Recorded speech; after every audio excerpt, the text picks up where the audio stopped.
Welcome back to Harvard. Before I go any further, Bob Shrum took a shot at Ed Rogers before we went off the air in that last segment. I have to tell you, you don't go after a guy because of his geography and being Southern and using that against him on ethnic or racial issues. Unacceptable. Anyway, what has been the effect of President Bush's unpopularity on the Republican brand name? Joining me right now is Republican strategist Michelle Laxalt and Democratic strategist Tad Devine. Two excellent people to talk about this.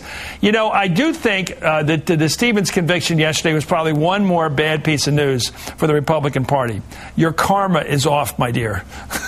Michelle, well, isn't it? Isn't this a bad time? Like, don't you think you got a bad run going this week into this election? Let's just say that this counts. This has not been an extraordinary year for the Republican Party. It reminds me a little bit of when my father ran for the United States Senate after Watergate in 1974.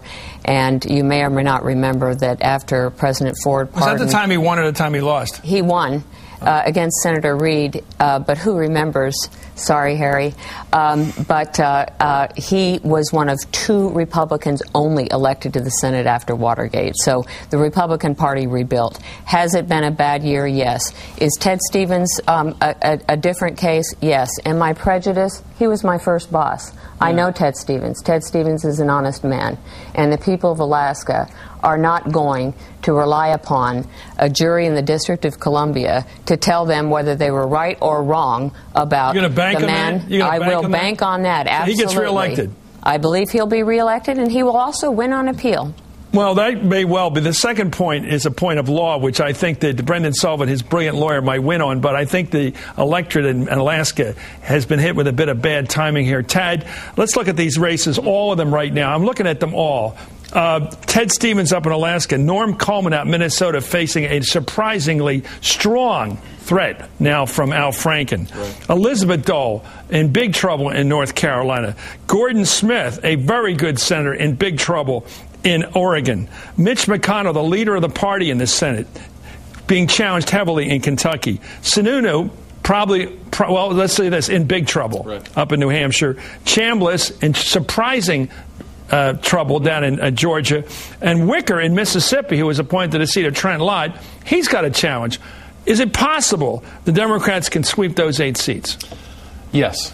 I think when you have a situation like this, when everything comes together in a year like this, almost anything is possible. I mean, let's take Georgia, for example. I mean, that's a state where Democrats really haven't had much of a shot in recent years. But so far, I think the early voting in Georgia that I've read, 36% of the early vote has been African American. When you change the composition of an electorate like that, when you start to have twice as many African Americans vote in an election as normally you would have, it changes everything. It's a whole different dynamic. So I think we'll have to wait and see. I think anything's possible next Tuesday in those states and other states, too, and other Senate races as well for Democrats. I think it looks right now like the Democrats can pick up 59 seats in the Senate. They may not get to 60, Michelle, but I think they're going to win 59 the way it's going. I think it's very possible. When you look at them and as you tick them off one by one, as you just have, I agree with Tad. I mean, I think that these numbers are are very tough for a lot of these members who should be in very secure seats. And also, you start with two guys named Udall in New Mexico and Colorado, and an easy pickup in Virginia, it looks like now. Well, those are three that the Republicans, unfortunately, seated at the front end when their incumbents decided not to run for re-election. Let's talk coattails. It's an old-time term like patronage. I mean, coattails is a funny word, like you're hanging on to somebody's coattails. Good people lose in wrong years. Right. I mean, last year, Jim Talent was a good guy, lost. I really like Claire McCaskill, too. She's very impressive. But good people, this time, Sununu could lose, Gordon Smith could lose. Some good guys could lose, right? Admit it. You're the Democratic consultant. Absolutely. Good people lose in tough years. They do. And in 1994, a lot of good Democrats lost seats. And people got elected to the Senate in very surprising races all over the country. I think that the big difference this year in terms of coattails is that we're going to have a different electorate. The composition of the electorate will be better for Democrats. In states like Georgia, more African Americans. In a lot of places, more younger voters participating in record numbers. And I think when you get this different electorate, it's going to help not just Barack Obama, but Democrats running for every office. Okay, let's take a look at this ad against Elizabeth Dole in North Carolina. It looks interesting. Take a look at this. I'm telling you, Liddy Dole is 93. 93? Yep. She ranks 93rd in effectiveness. After 40 years in Washington? After 40 years in Washington, Dole is 93rd in effectiveness, right near the bottom. I've read she's 92. Did I just tell you she's 93? No, 92% of the time she votes with Bush. Is that Bartles and James? What kind of commercial is that? Is this supposed to be real?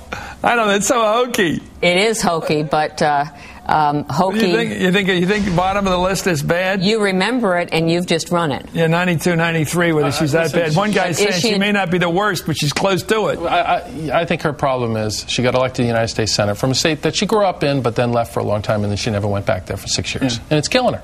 Yeah, they talk about her not talking on the committee chair for 60 hearings in a row or something. Right.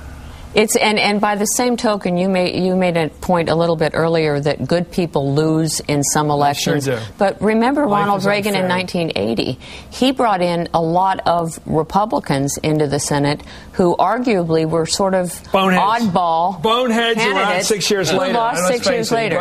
He brought in some Flotsam and Jetsam. Michelle, I like honesty. Tad Devine. Thank you both, gentlemen and lady.